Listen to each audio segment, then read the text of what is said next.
Los montes Sagros realmente era la Germania de Mesopotamia, porque salían de ahí cada X tiempos, te llegaban nómadas y te la liaban de una manera, porque ya podía ser un imperio, un reino próspero, bien organizado, pero claro, Mesopotamia, como ya hemos dicho muchas veces, no tenía defensas naturales, no había manera de defenderse, o sea.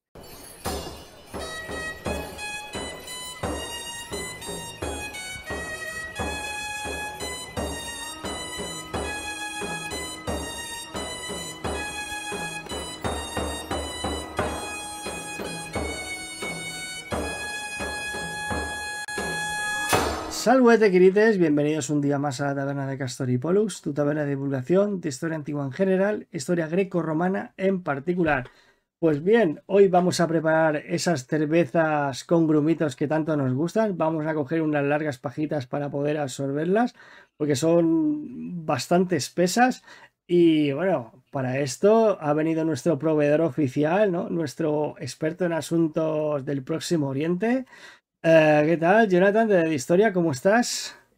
Queridísimo Frater, todo un placer volver a esta, la que considero mi casa, la taberna de Castor y Pollux, que ya lleva un tiempo sin pasarme. Y mira, hasta he tirado la casa por la ventana, nunca mejor dicho. Me he venido a Lagash aquí a grabar este especial que yo creo que la ocasión lo merece, ¿no? Totalmente, pero bueno, pero lo más importante, ¿has traído cervezas con grumitos o no? Eso siempre, Eso eso no puede siempre. faltar, ¿eh? Eso ya está en las despensas de la taberna para dar buena cuenta. Totalmente. Pues nada, bueno, hemos vuelto a los orígenes, ¿no? A los inicios de la historia para seguir esa saga que dejamos a media, que básicamente tratamos con cierta regularidad, por lo menos no es una saga olvidada. Algún día retomaré la de Atenas. Sí que los seguidores ya me lo están pidiendo. Aprovecho para hacer un poquito de publicidad del canal. Un saludo a Jota, ¿no? Evidentemente, a ver si vuelve pronto y podemos retomar esa saga. Y bueno, vamos a seguir pues con la saga mesopotámica que tantos triunfos nos ha dado, ¿no? Esos programas de 4.000 visualizaciones, ese récord, a ver si lo conseguimos romper con este programa. Bueno, eso depende de nuestros seguidores, ¿no?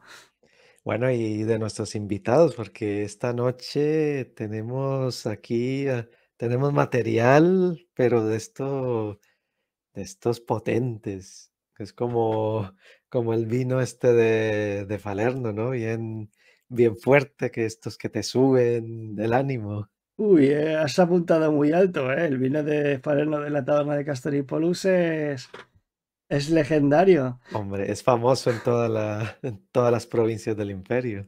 Y más allá, faltaba... hacía tiempo que no lo decía.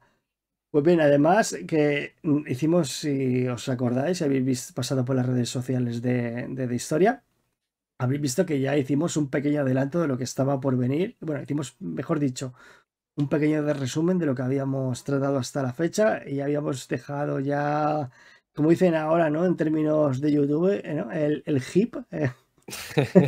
¿Lo he dicho bien? Que soy un poco boomer.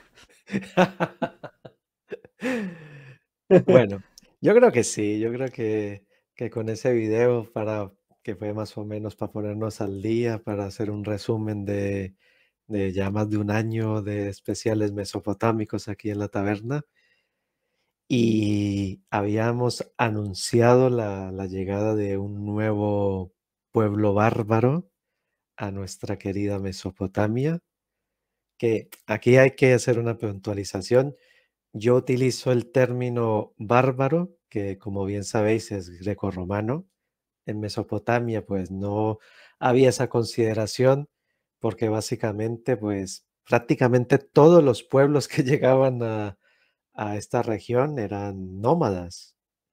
Los sumerios fueron nómadas, los acadios y los asirios y babilonios son descendientes, por así decirlo, de los acadios. Entonces, por así decirlo, todos son extranjeros. Entonces, yo utilizo el término bárbaro porque aparte también me gusta, no, no me voy a engañar, ¿no? Tiene más Pero empaque que decir extranjero. claro, claro, y ya que estamos en una taberna romana, pues utilizamos los términos, ¿no? Pero en Mesopotamia, y que quede dicho, pues no había esa consideración. Sí que es verdad que, por ejemplo, a los Guti, los sumerios sí los consideraban, de hecho, peor que los autores romanos a las tribus germanas. O sea, si lo recordamos a nuestros Guti, les decían los sumerios que eran dragones de las montañas, que eran gente de lengua balbuciente, prácticamente los describían como monos, o sea que se quedaron a gusto los sumerios. Ese podemos decir que fue uno de los pocos casos, pero por norma general, pues no había esa consideración de bárbaros, así como sí ocurría en el mundo grecorromano. Ujú. Bien, ¿podrías recordar dónde estamos cronológicamente hablando? Antes los hemos estado hablando fuera de cámara, pero para tener un punto de referencia, un punto de partida. Si nos vamos a situar tras el gran evento, para mi gusto, de la Edad del Bronce en Mesopotamia, que si recordamos fue el punto culminante de nuestro último especial, que fue la toma de Babilonia, la destrucción de Babilonia, para ser más exacto, por parte de los hititas. Entonces, si ponemos un mapa, los hititas tenían su reino en lo que hoy es la actual Turquía, en Anatolia, en el centro de Anatolia, para ser exacto. Su capital era Hattusa. Entonces, si te pones a ver un mapa desde Hattusa hasta Babilonia, que quedaba más o menos aproximadamente en la mitad de lo que hoy es Irak, o sea, ya para esas épocas había que, no te digo la campaña que montaron los hititas, pero ahí, como íbamos a hablar en plata, le echaron huevos y se plantaron en las murallas de Babilonia, la conquistaron, la arrasaron y terminaron con la primera dinastía babilónica, con la dinastía que creó el imperio paleobabilónico.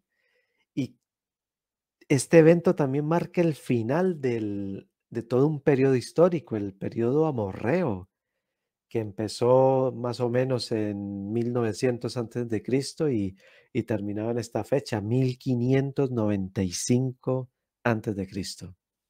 Ujú. Sí, que No, no, nada, simplemente decir eso de que la distancia que has mencionado pues me ha parecido mucha.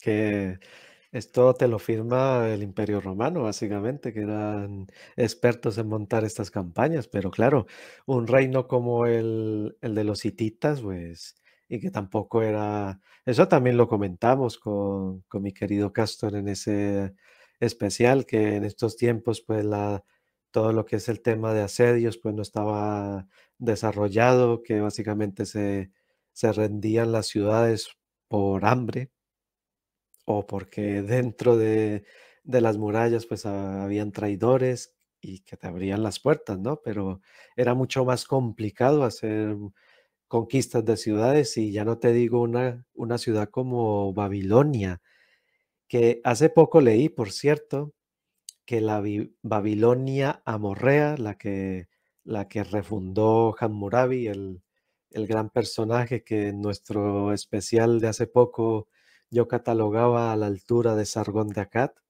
así como para situarnos, ¿no?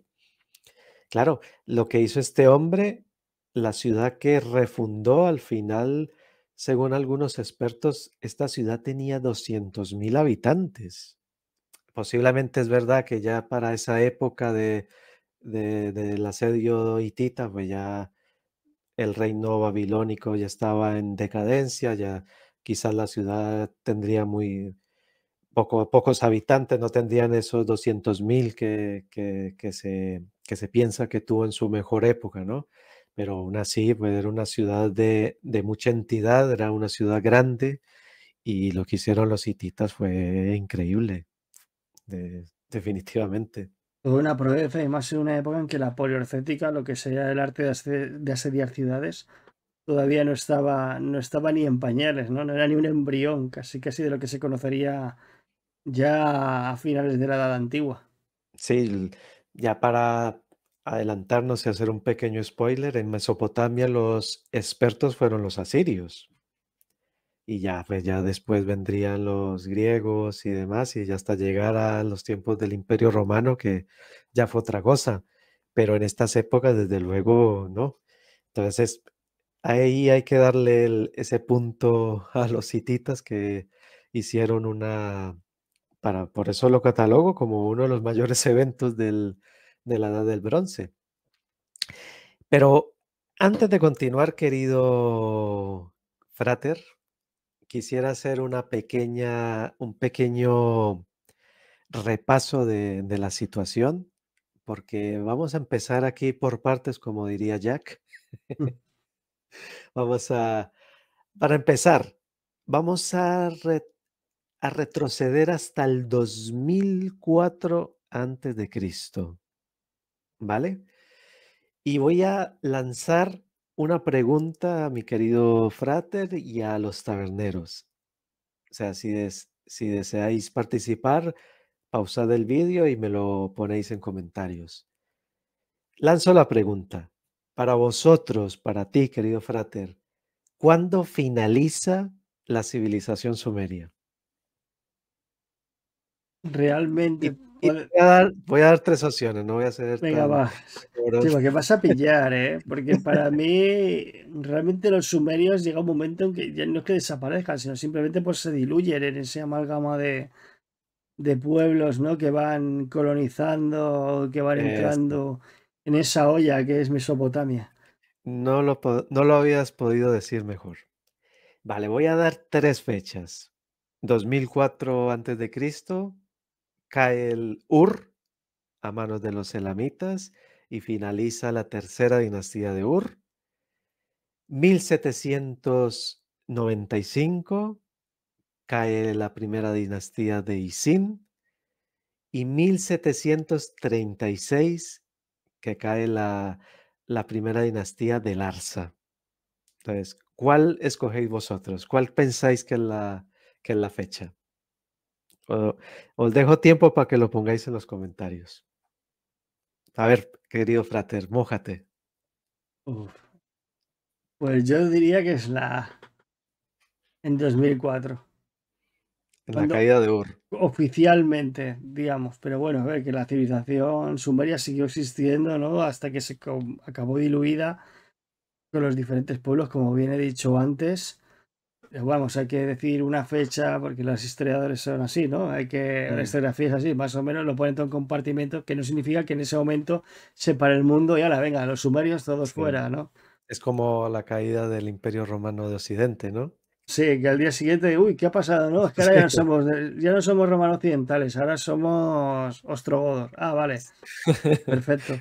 Se puso todo en blanco y negro, ¿no? Sí, sí, Las calles cayó destruidas. cayó el filtro medieval, ya sabes. Bueno, lo que dice mi querido Castor tiene mucha razón, pero sí que hay una fecha que, que es más aproximada, que es la de 1795, cuando cae Sin. Y es por una sencilla razón. Efectivamente, en 2004 cae la tercera dinastía de Ur, pero antes de esa fecha, el rey de Ur, que se llamaba Ibisin, mandó a uno de sus cortesanos, al típico que le estaba comiendo la oreja ahí en el salón del trono, ¿no? Haciéndole la pelota y demás, pues lo mandó con la misión, lo mejor dicho, lo mandó con la misión de ir a una de las ciudades fronterizas del reino, a Isin. Lo mandó con el encargo de crear un escudo en esa ciudad para repeler las invasiones de los amorreos. Pero, ¿qué pasó? Que este cortesano, al ver que las cosas estaban yendo cuesta abajo y sin frenos, que la, la situación en Mesopotamia estaba ya al límite y que lo de Ur pues tenía mala pinta, pues ¿qué dijo? Pues no. Aquí, aquí yo no, ya no pertenezco a Ur, aquí voy a fundar mi propia dinastía y voy a ser rey. Y ahí es cuando se funda la primera dinastía de Isin. Ujú, Entonces, ¿por qué digo esto? A este funcionario que se llamaba Ishbi-Erra, al llegar a Isin, fundar su propia dinastía, para para la gente de esa época, para los sumerios y acadios, era la continuidad de la línea real, ¿no? Tenían esa idea de que, para empezar, que la realeza descendía del cielo y que fue pasando, ¿no? De ciudad en ciudad. Eso ya lo hemos visto en nuestros especiales. Y entonces que haya, con la caída de Ur, pues era lógico que la realeza pasara a Isin. Pero la realeza, y lo digo bien, la realeza sumerio-acadia. Eso es importante. Entonces, durante la primera dinastía de Isin, después de la caída de Ur, hay un término que me encanta, que lo leí en el libro de Federico Lara Peinado, es mi libro de referencia, ujú. Mesopotamia. Él llama a esta época la de los reinos combatientes,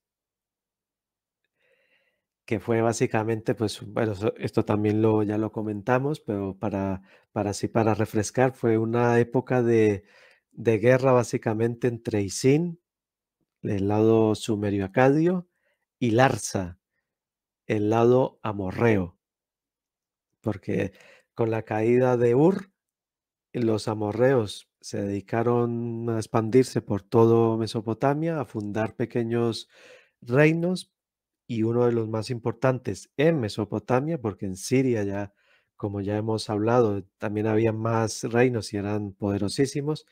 En Mesopotamia propiamente dicho, el más fuerte fue el de Larsa.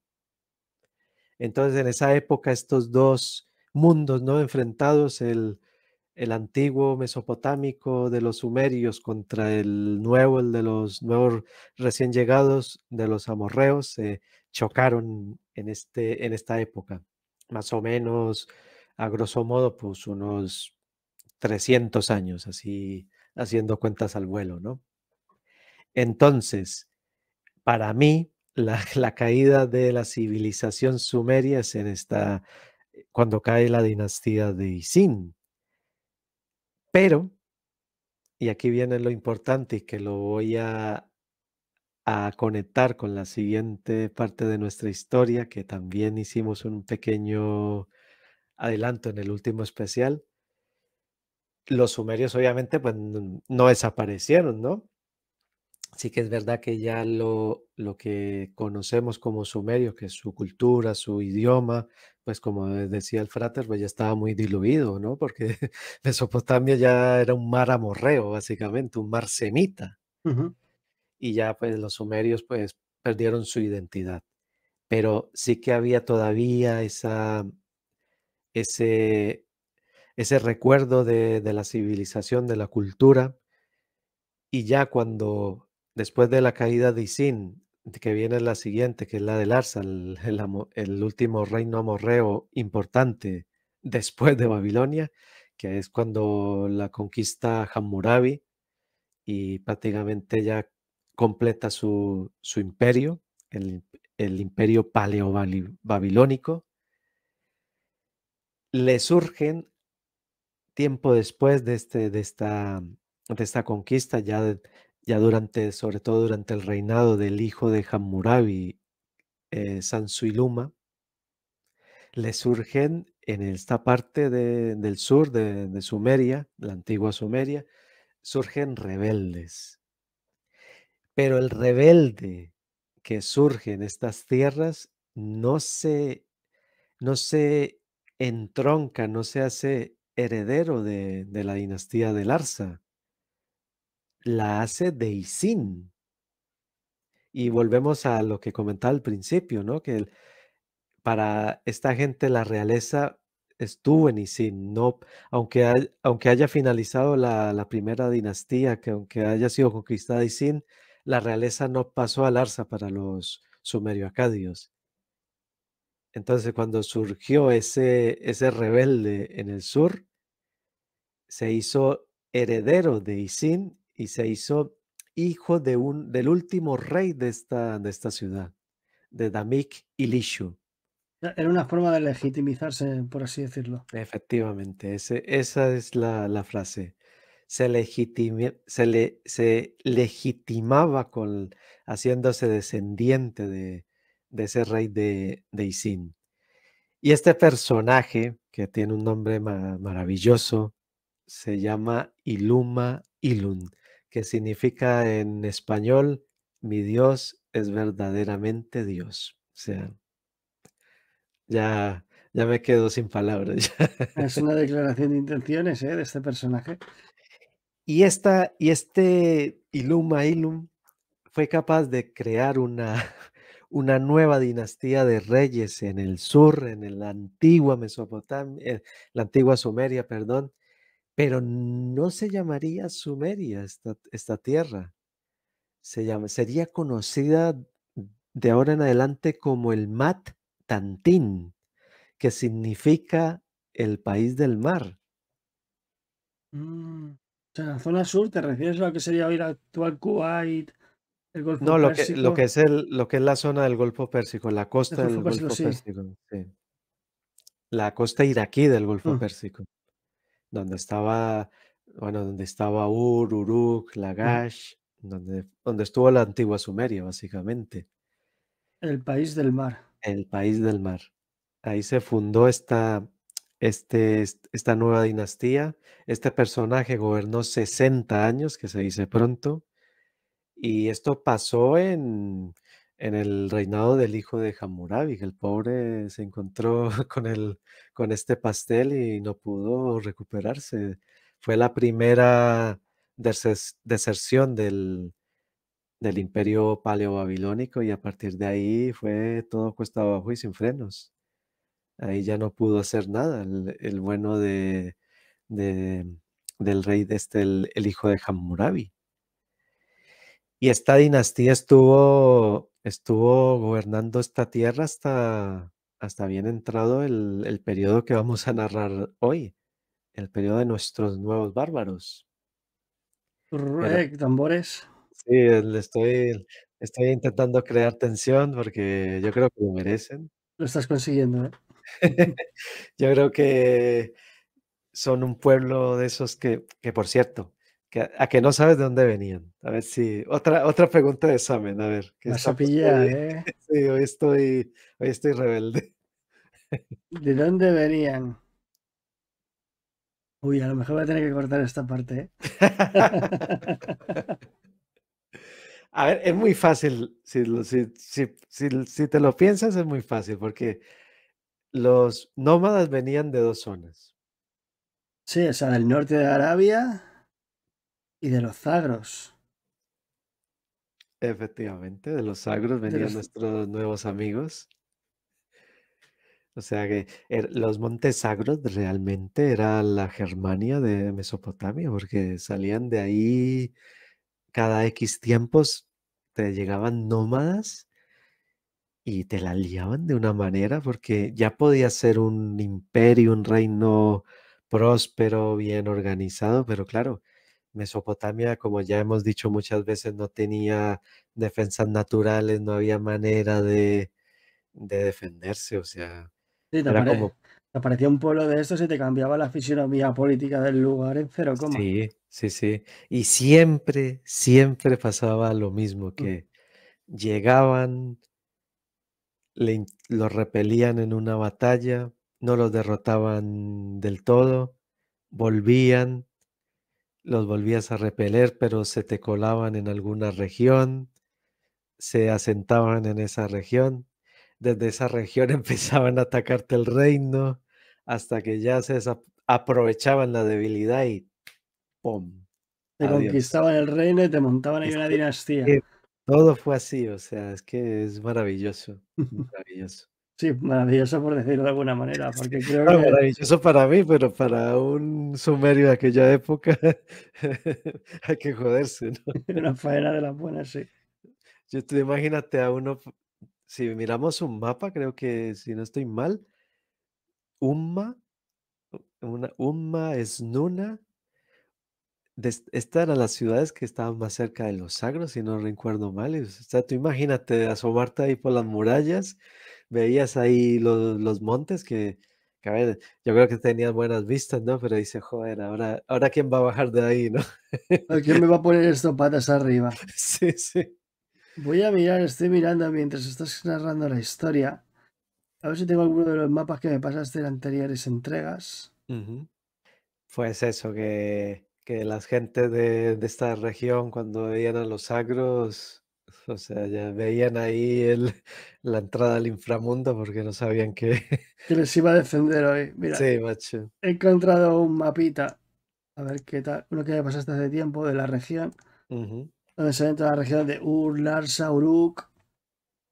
La ciudad que está más al norte sería Nínive. Sí, sí, sí. O sea que yo creo Ahora, que así. esos tenían otros problemas.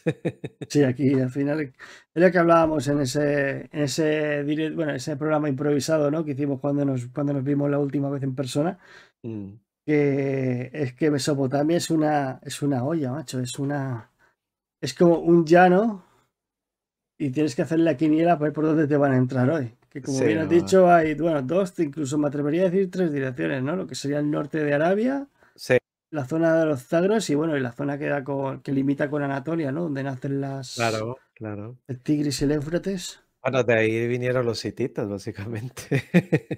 Hay tres caminos, no hay más, y los tres te llevan a a la destrucción de una dinastía y el Que surgimiento de otra.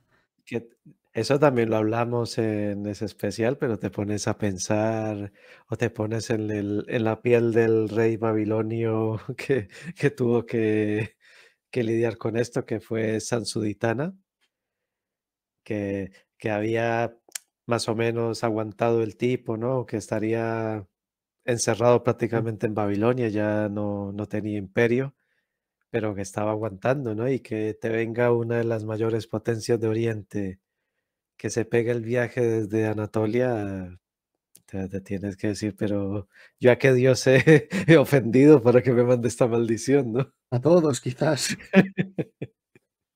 Totalmente de acuerdo. Y bueno, pues vamos a seguir desarrollando de cómo llegamos a este punto, ¿no? En que descienden estos, bueno, estos ya han descendido, han destruido Babilonia.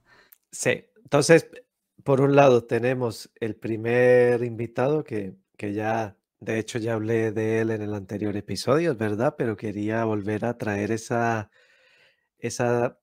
legitimidad real, ¿no? Que tenían los sumerios y los acadios, que la realeza no era cosa baladí, o sea, que era algo muy importante, que consideraban, como ya decía, que descendía del cielo y que por muchos nuevos invitados que hubieran, aunque los amorreos fueran mayoría, pues la realeza estaba en donde tenía que estar, y en este caso era Isin. Y esta nueva realeza que renacía en las viejas tierras de Sumeria, pues se legitimaba con Isin. Es que a mí eso es lo que me deja alucinado, ¿no? De que al final buscan entroncarse de alguna manera con esas antiguas dinastías primordiales, ¿no? Que esa antigua nobleza sumerio-acadia, de alguna manera intentando emular al grande del canal, ¿eh? A Sargón. Sargón. Bueno, eso también es otra cosa que yo pienso que, no sé si estarás tú de acuerdo, pero es que tras Sargón de Akkad ya nada volvió a ser igual en Mesopotamia. Y todos fueron imitadores, ¿no? Es que a partir de ahí es que la historia es otra. Yo creo que es, mira, para que los taberneros que son grecorromanos, ¿para qué nos vamos a engañar, no? Sí, Para que lo tengan una referencia más cercana, es como en la antigua Grecia cuando apareció Filipo y Alejandro Magno, ¿no? Pues hay un antes y un después, que si ves la historia, ves cómo antes pues estaban todo el rollo este de las ciudades-estado, las pequeñas guerritas ahí, ¿no? Conflictos entre uno y otro, y llegó el jefe, el que manda, y a partir de ahí, Sí, un hombre con visión, que exactamente. veía más allá de esos conflictos, ¿no? Del poder por el poder, ¿no? De la inmediatez, una persona que supo ver a largo plazo. Bueno, ya hablamos de Filipo con esto, ¿no? Porque Alejandro al final yo creo que es como Filipo 2.0, pero con esteroides. Quiso mandar esa expedición al Imperio Persa para castigarlo y al final acabó pues cambiando toda la fisionomía política de Oriente Próximo hasta la aparición hasta el último gran terremoto del que todavía estamos en esta época, que es la erupción del mundo árabe, en este caso del Islam. Sí, hasta desde la época de Alejandro hasta, bueno, sí, hasta el 700, por así decirlo, después de Cristo. Toda esa zona, desde Asia Menor hasta Egipto, era completamente bueno, Sí, grecorromana, helenizada. helenizada, esa es la palabra, sí. Las culturas primordiales que surgen de estas épocas que estamos tratando, Sí, con esa pátina griega, ¿no? Al estilo griego, eso significa el helenismo, a la griega. Se podría traducir muy vulgarmente. A ver, sí, hay muchísimos matices, pero sería para que se cogiese el concepto general, ¿no? De lo que es el helenismo, ¿no? A sí, la griega, al estilo griego. sí, el helenismo fue el último estadio cultural de todas estas civilizaciones, no es exagerado decirlo. Totalmente. Y es Pero, que penetró hasta en nuestra querida Mesopotamia, que quedaba un poquito más alejada, ¿no? De todo lo que es la cuenca mediterránea, pero aún así, para Alejandro no era impedimento, allí también penetró y mm, vaya si penetró, llegó hasta la cocina, ¿no? yo creo que esta saga terminará, bueno, terminará. Yo creo que llegaremos hasta esta saga. Hay tantos ¡Hombre! pueblos que tocar. No, yo ya voy avisando, a mí no me sacan de la taberna, ¿eh? Yo soy como el Barney, el de los Simpson, que no lo sacan de la taberna de Moe ni lo geo, ¿no? Mientras haya cerveza con grumos y Falerno y Eso es. Bulsum, importante. Oye, por cierto, hablando de vino, el que nos regaló Marco Almanza, nuestro amigo en común, nuestro frater, ojo. O sea, si no lo conocéis, que por cierto también tiene su canal, vamos a darle también publicidad, nuestro querido Mos Ujú. Religiosus. Sí, ya un fijo de esta casa también. Ah, sí, ya es más que conocido, pero nunca viene de más hacer una referencia a nuestros hermanos en este camino de la divulgación. Vaya que sí, así que hay que aprovechar y suscribirse también a Amor Religiosos, Eso, amigos. de Historia Podcast y la Taberna de Castor y Pollux. Hombre, por supuesto. Bueno, y volviendo ya a nuestra época, que nos hemos aquí ido, Bueno, pero eso es un clásico ya es de un este canal. clásico de la Siempre hay un taberna. momento de divagación así metafísico en el cual sacamos nuestras conclusiones históricas al margen del tema. Postdata, llevamos 2 horas divagando. Más. Bueno, sigamos con nuestro viaje histórico por esta época. Entonces, tenemos a este Matantín que recoge la herencia de Sumer y Akkad. Ya hay que decirlo, como ya apuntaba también el Frater, que los sumerios pues ya estaban, lo que conocemos por sumerios, su cultura, su idioma sobre todo, pues ya estaba completamente diluido en esta época. Mesopotamia se había convertido en un mar semita y ya nuestros amigos cabezas negras, como ellos mismos se conocían, pues eran un recuerdo del pasado, pero el sumerio quedó como una lengua religiosa y literaria, ¿eh? O sea, es muy parecido a lo que le pasó al latín en la Edad Media. Sí, sí, te lo iba a comentar ahora mismo, que es chocante, ¿no? Que parece como que la historia se está repitiendo también en este aspecto. Sí, completa. Es que de hecho, Mesopotamia recoge muchas características que después veremos en la antigua Grecia con por ejemplo, lo de las ciudades-estado. Los sumerios organizaban en ciudades-estado. Lo del idioma, a pesar de que iban llegando varios pueblos de diferentes procedencias, de diferentes culturas, a ver, no eran tontos, veían que lo que había en Mesopotamia era superior a lo que ellos traían y lo adoptaban como propio. Eso le pasó primero a los acadios, que no llegaron, a pesar de que conquistaron toda la región, no llegaron a destruir lo que ya habían construido los sumerios, ¿no?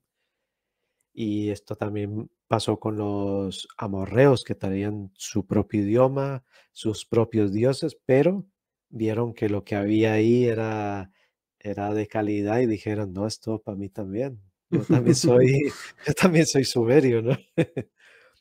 Pero bueno, el caso es ese, que para esta época estamos hablando aproximadamente de 1720 a.C., pues ya la cosa ya era más acadia que sumeria la cultura de esta región, pero aún así, pues se legitimaron esta nueva dinastía del país del mar con el recuerdo de los sumerios.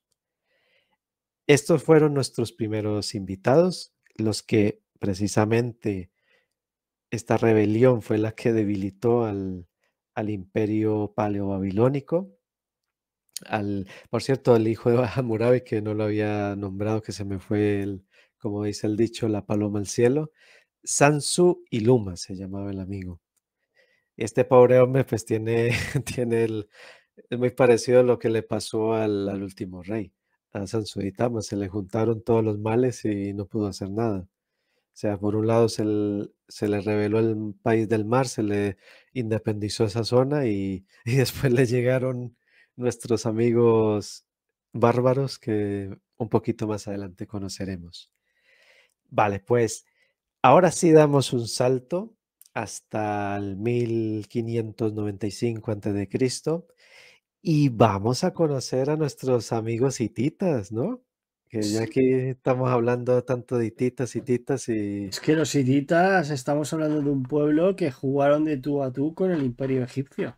es que se dice pronto, ¿eh? Pero había que tener capacidad, había que tener un reino organizado para hacerle frente al imperio nuevo egipcio, a personajes como Tutmosis III y sobre todo a Ramsés II, que fue el que, bueno, el que nos trajo la batalla más famosa, la de... Ah, el que no ganó la batalla de Kadesh. Exactamente.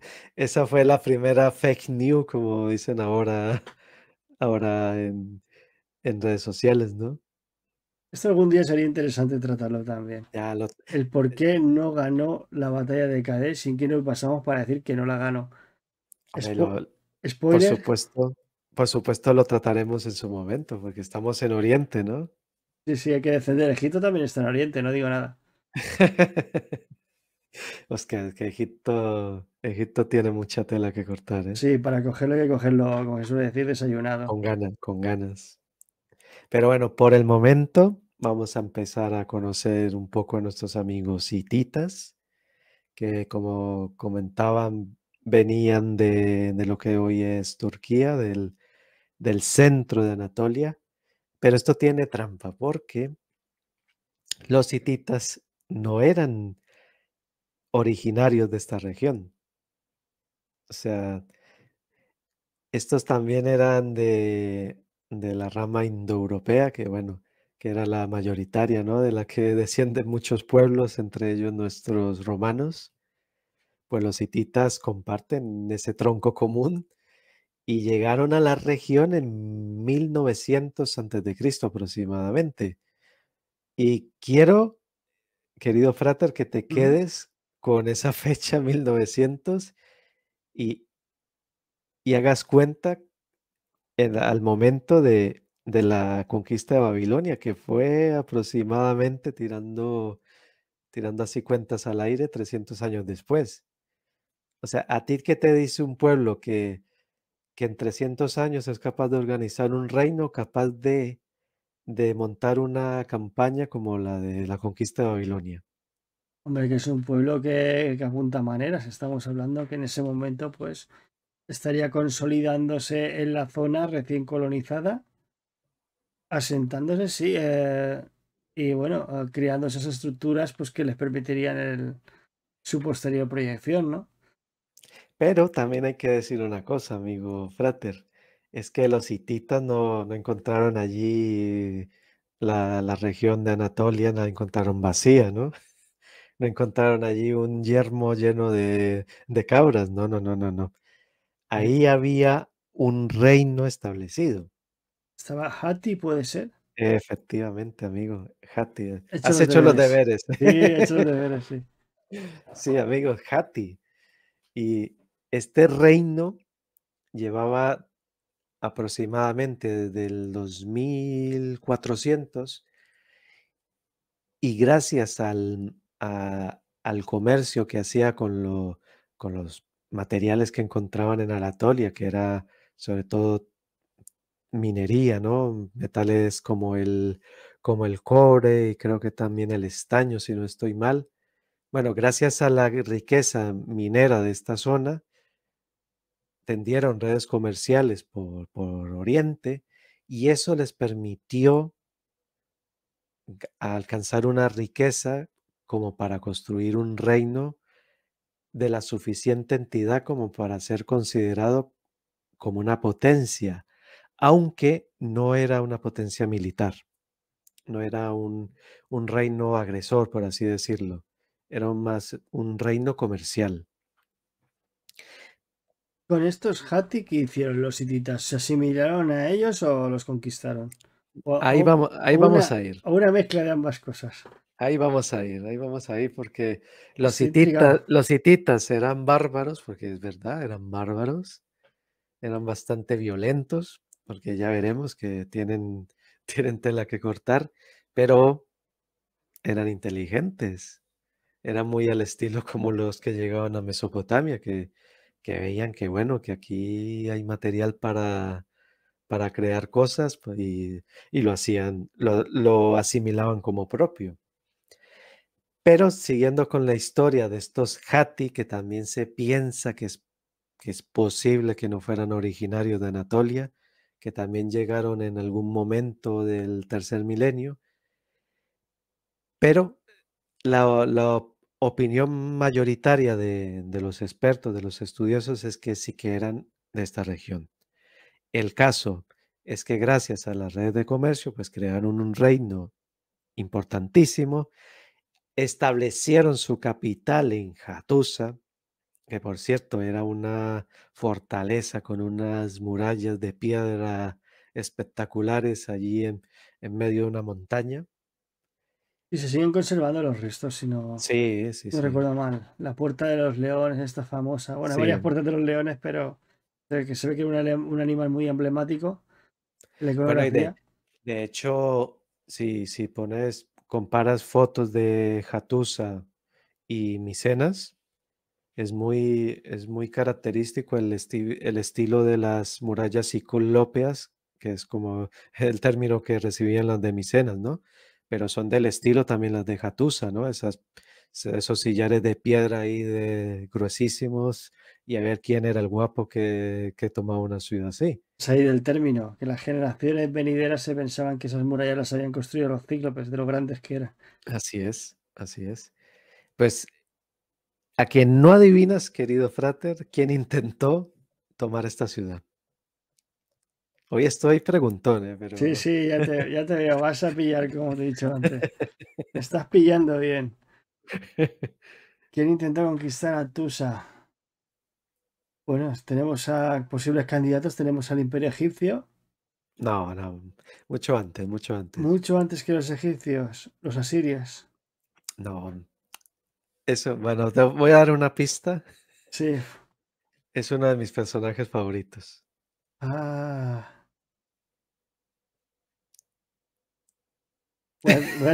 Se quedó así. voy a te- voy a tener que cortar ese trozo. No, queda bien, queda bien. Es nuestro querido Sargón de Akkad, amigo Frater. Ya intento entrar en aquella... O sea, Sargón se piensa que llegó a Anatolia en, en la expansión de su imperio y asedió Hattusa, pero no la pudo tomar. Y su nieto, el rey dios Naram Sin, también lo intentó y no pudo tampoco. O Ya, sea, imagínate ya por aquel el, entonces la capital ya existía. sí, Hattusa ya existía, sí, señor. Vale. Se cree que fue en 2500 que se fundó. Pues ya lleva un tiempo allí, ¿eh? Sí, sí, señor. Pues el caso es que no pudieron los acadios conquistar esta región, sobre todo esta ciudad. Y Claro, después, pero en ese momento estaba en manos de los Hatti. sí, sí, ya estaba establecido el reino de Hatti. Vale, vale. Sí. Los hatianos llegaron eso a principios del tercer milenio, más o menos. Si es que llegaron de alguna región. Pero a partir de ahí empezaron a crear su reino, con lo que te dije, con el comercio, y gracias a las riquezas que le brindó el comercio, pues empezaron a crear su reino y su capital fue Hattusa, que la establecieron en el 2500. Ujú. Vale, siguiente escala es otro vínculo con otro de las civilizaciones mesopotámicas, porque uno de los puertos comerciales más famosos de Anatolia, que también lo trajimos en su día a nuestros especiales, era el de Kanesh. Y ahí resulta que Kanesh es una ciudad, ¿no? Una ciudad Hatti, pero dentro de la ciudad había lo que se llama un Karun. Sí, un puesto, una ciudad comercial.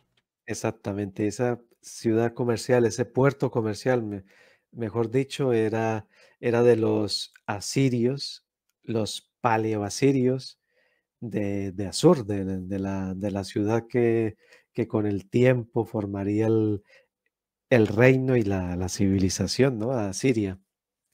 Pues esto pasó más o menos en el 2000 antes de Cristo, que empezaron los asirios a comerciar con este puerto comercial de Kanesh y enriquecerse mutuamente, porque ahí empezó esa prosperidad a ir de lado a lado de Anatolia a Siria y a crear riquezas que beneficiaron a los dos reinos.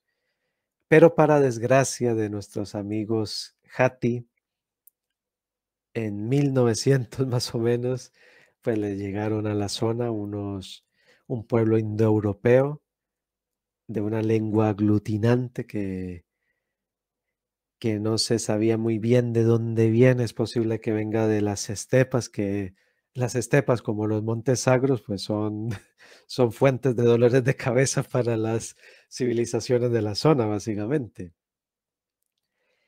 El caso es que llegaron los hititas propiamente dichos en esta época, en aproximadamente 1900, y se les colaron a los Hatti, que paulatinamente fueron siendo conquistados por este nuevo pueblo, hasta que conquistaron la propia Hattusa. Esto pasó en 1700 antes de Cristo. Nos O sea, faltaban 100 años para la conquista de Babilonia todavía. O sea que tampoco medía tanto en esos...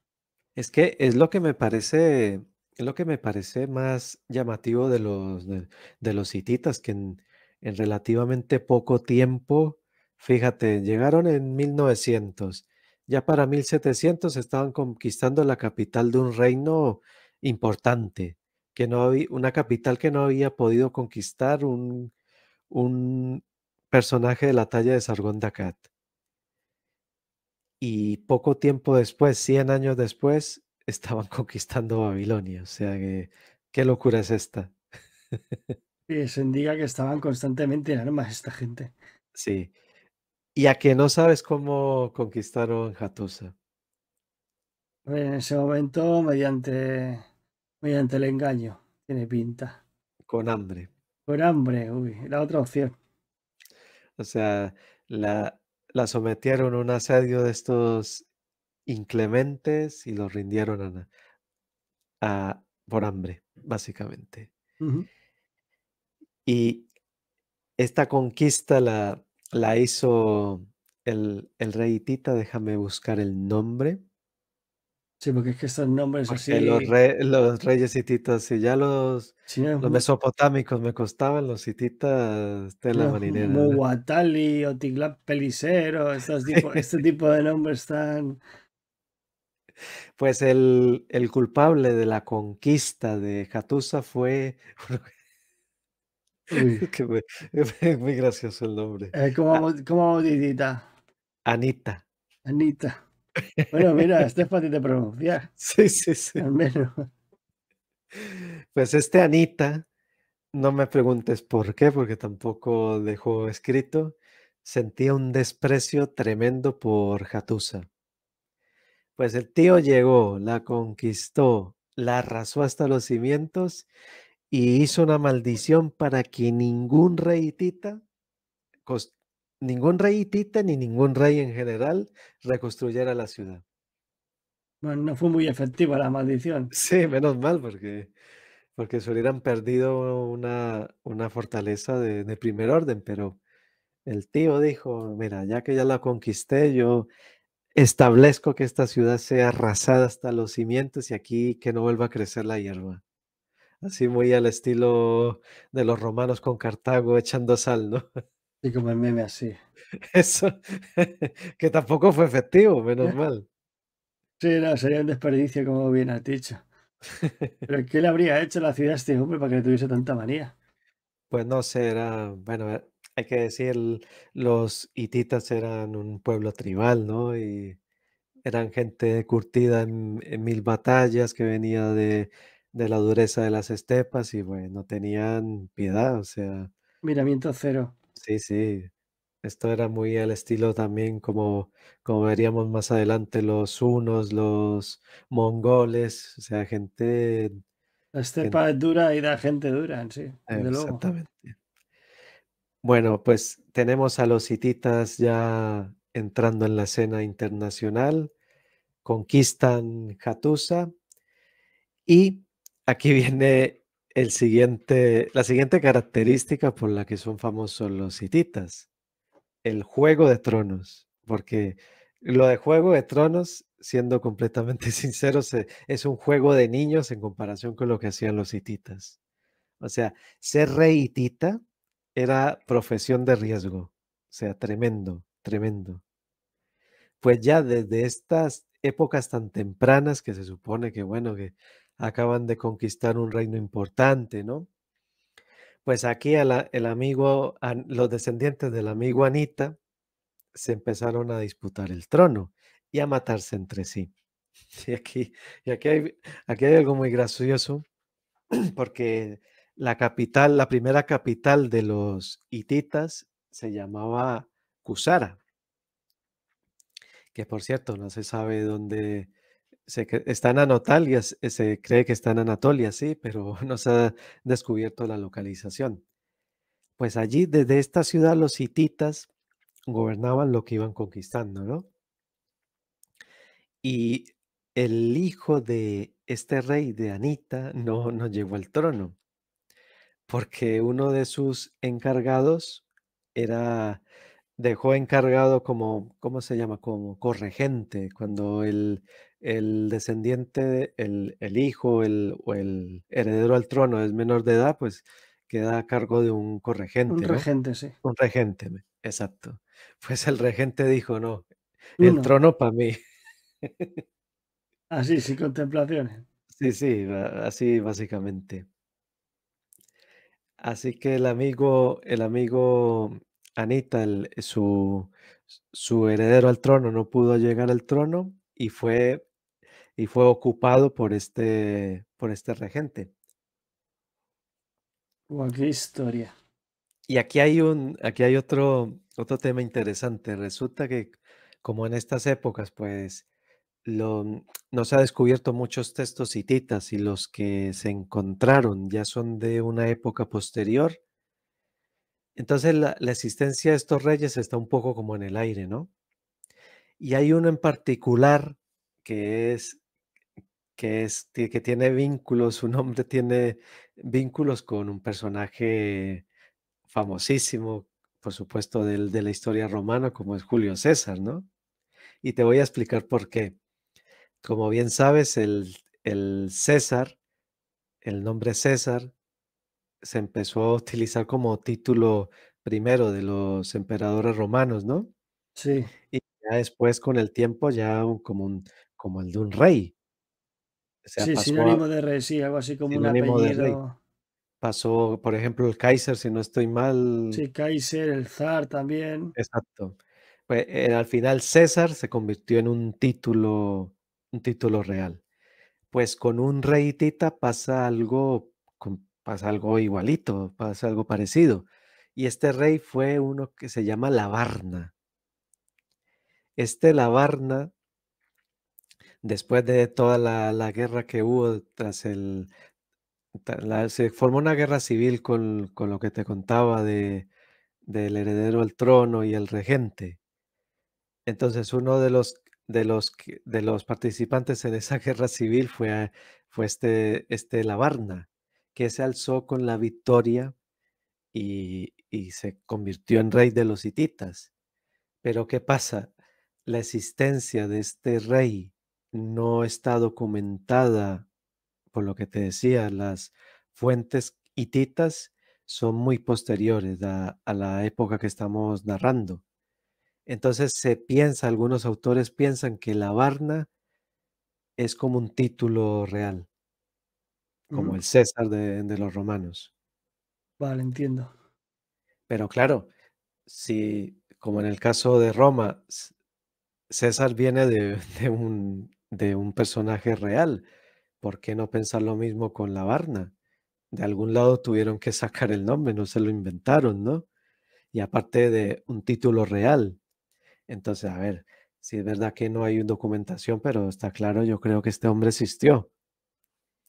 El caso, y siguiendo con la historia, este hombre se alzó con la victoria en esa guerra civil que se formó tras la muerte de Anita, y su nombre sería de tanta importancia que los reyes posteriores hititas lo utilizaron como título real. Y aquí viene algo también interesante, porque volvió a pasar lo mismo, que si los hititas no estaban en guerra civil, no estaban haciendo nada, Mm, básicamente. Bueno, estaban guerreando con otros pueblos, pero ujú. también les gustaban mucho las guerras civiles. Entonces, igual que pasó con Anita, pues el heredero de la Varna, el heredero directo, el hijo, no llegó al trono. Y uno de los miembros de la casa real se hizo con el trono. Y este hombre fue el amigo Hattusili primero. Hattusili primero. Y aquí ya hablamos propiamente dicho de un rey hitita, porque los anteriores pues son protohititas, ¿no? Para ubicarnos, ¿no? A partir de Hattusili primero ya es el reino hitita, ya es el rey hitita. Y otra cosa, los hititas adoptaron la escritura cuneiforme para escribir su lengua indoeuropea. Ujú. O sea, obviamente están al lado de Mesopotamia. Mesopotamia, pues culturalmente, pues se expandía por todo Oriente. El acadio quedó como lengua franca desde los tiempos de Hammurabi. Y obviamente, pues a los hititas pues les llegó esa influencia y adoptaron esta escritura para su idioma. Tanto es así que la epopeya de Gilgamesh tiene una versión hitita. O sea que imagínate hasta qué punto llegó la influencia de Mesopotamia para este pueblo, ¿no? Claro, es que al fin y al cabo, pues era el referente cultural de ese momento. Es que Efectivamente. era la cultura predominante mundial de la, por lo menos en la región, ¿no? Junto a la Sí, egipcia, la china en el Próximo Oriente que está en pañales. y también la del Valle del Indo, si no recuerdo mal. Sí, Este era uno de los focos principales de lo que nosotros conocemos como el nacimiento de la civilización. efectivamente. Y hablando propiamente dicho de nuestro lado del mundo, de Occidente, está claro que en Mesopotamia hunde sus raíces y también en Egipto, porque por antigüedad estas son las dos regiones que más contribuyeron a la formación de lo que con el tiempo sería considerada la cultura occidental, ¿no? La civilización occidental. Muy de acuerdo. Entonces tenemos con Hattusili primero al primer rey hitita propiamente dicho. Y este Hattusili, si recordamos en nuestros anteriores episodios, fue el encargado de, de liarla en Siria. Este hombre expandió su reino por Siria. Lo comentamos que estuvo guerreando con Yankat, estuvo guerreando con Mari, o sea que la que hizo ahí fue gorda. Ujú. Este fue uno de los reyes del periodo antiguo hitita más importantes. Y tendría, para fortuna de los hititas, a uno de un heredero digno de, de un rey como Hattusili. Y es nada más y nada menos que el destructor de Babilonia, Mursili I. Mursili fue, Mursili se cargó al reino de Alepo y el de Babilonia. O sea, se cargó dos reinos amorreos de primerísimo Sí, orden. porque el reino de Alepo era también bastante, era potencia mundial en ese Bueno, instante. tanto fue la resistencia que le aguantaron a Hattusili. Es que no me entretengo mucho hablando de Hattusili y de la historia de los reyes hititas, pero para hacernos una idea es que estamos viendo cómo en pocos años se empiezan a expandir con esa virulencia, ¿no? Porque hablamos de 300 años entre Sí, la, entre que descienden de las estepas, se establecen en Anatolia, absorben e integran a los jatianos, bueno, jatíes, ¿no? Sería los Hatis. los jatis, sí, sería la Mm, palabra. Se establecen y después empieza la expansión por los reinos vecinos hasta que incluso doblegan a las principales potencias de la región, como es el imperio, nada más y nada menos que el imperio paleo-babilónico ujú. y la potencia es el reino de Alepo. Es lo que tú dices, que pasa muy poco tiempo, es con una efectividad que es Sí, sobrecogedora. sí, lo que hicieron los hititas en tan pocos siglos es increíble.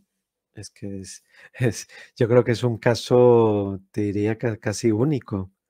Y ya porque ya que llevamos aquí un rato, para ir finalizando, eh, con la destrucción de Babilonia, ¿qué hacen los hititas? Es decir, ¿se quedan Y ahí, establecen un reino o por donde vinieron se fueron?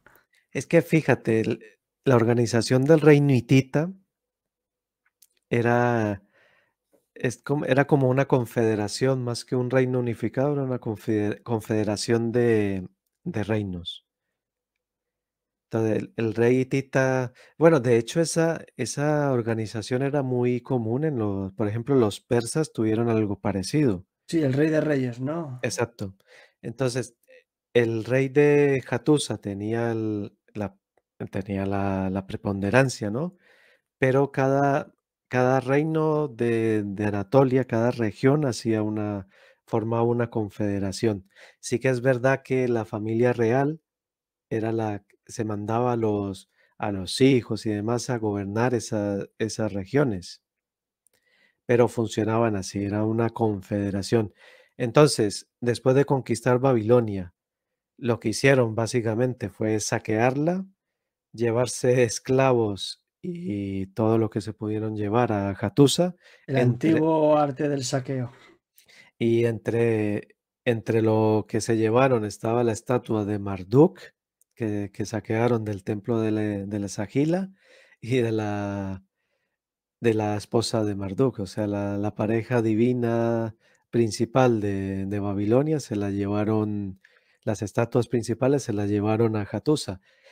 perdón, no se las llevaron a Hattusa, las dejaron en una región de Siria, que está relacionada con el siguiente invitado de la noche. Ahí ya entraremos ya, en el siguiente programa entraremos ya al turrón, como se suele decir, con esta. Bueno, creo que hemos hecho un buen repaso de lo que serían los hititas, ¿no? Un poco su O sea, génesis, su nacimiento, el contexto previo a la destrucción de Babilonia. Yo creo que es un punto interesante porque llevamos aquí más de una hora dándole que te pego a. solamente en una hora hemos tocado a 2 de los 3 invitados, porque esto tiene 2 partes, por supuesto, ¿eh? O sea, que aquí vamos a seguir con el misterio hasta la siguiente parte de Hay, este hay, especial mesopotámico. hay Mesopotamia para Para nosotros rato. verlo, queridos Sí, señor. taberneros. Nada, y aquí pues hacemos la promesa, no sé si te sumas a ella, bueno, más que nada porque te necesito para esto, de continuar la saga con más asiduidad Sí, sí, sí, por para que no se supuesto. pierda tanto en el tiempo, ¿no? Para que la gente tenga un poco más, la tenga un poco más fresca. Sí, sí, por supuesto que sí. Aquí cuando reciba la llamada del frater, aquí estoy al pie del cañón. Nada, ahora cuando cortemos ya fijamos la próxima fecha, así no se nos Perfecto. escapa. Pues nada, Jonathan de Historia Podcast, muchísimas gracias por haber vuelto a tu casa, como siempre suelo decir. Y nada, y lo que hemos hablado antes, que en breve pues seguiremos con la saga porque está previsto que fuese más larga, pero se nos ha alargado ya Se nos fue mucho, de las manos. totalmente. Para que no el que nos conozca, como sea que nos conocemos en persona, pues solemos tocar muchos palos. Joder, ya ves. Pues nada, acordados, queridos taberneros, suscribiros a la Historia Poca y no os perdáis nada del contenido que publica nuestro amigo porque no tiene ningún desperdicio, un gran experto en todo lo que es referente pues, al Próximo Oriente, sobre todo en sus primeros estados, que son súper curiosos. Aprenderéis mucho sobre cómo nació las primeras civilizaciones de la historia. Y nada, ¿quieres decir algo más a la audiencia?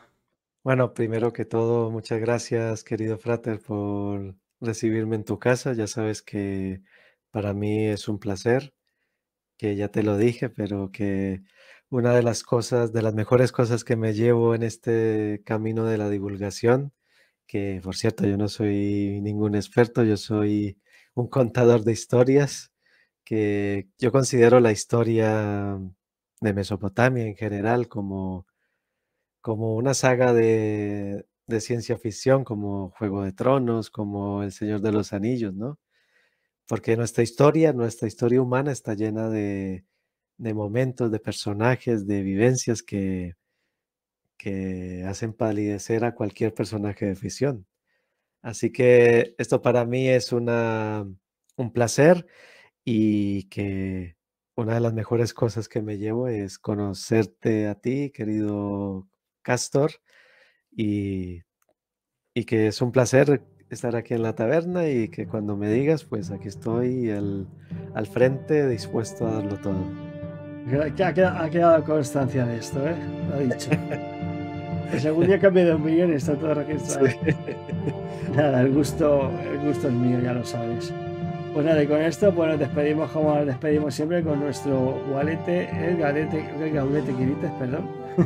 Valete. Hasta otra. Chao. Y a ti, Quirite, decirte que si te ha gustado este contenido, puedes apoyarlo dándole un buen like, suscribiéndote, compartiéndolo con tus amigos y dándole a la campanita para que no te pierdas ninguno de tus programas favoritos. Y ahora sí, con esto me despido con un buen valete, et gaudete Quirites. ¡Hasta otra!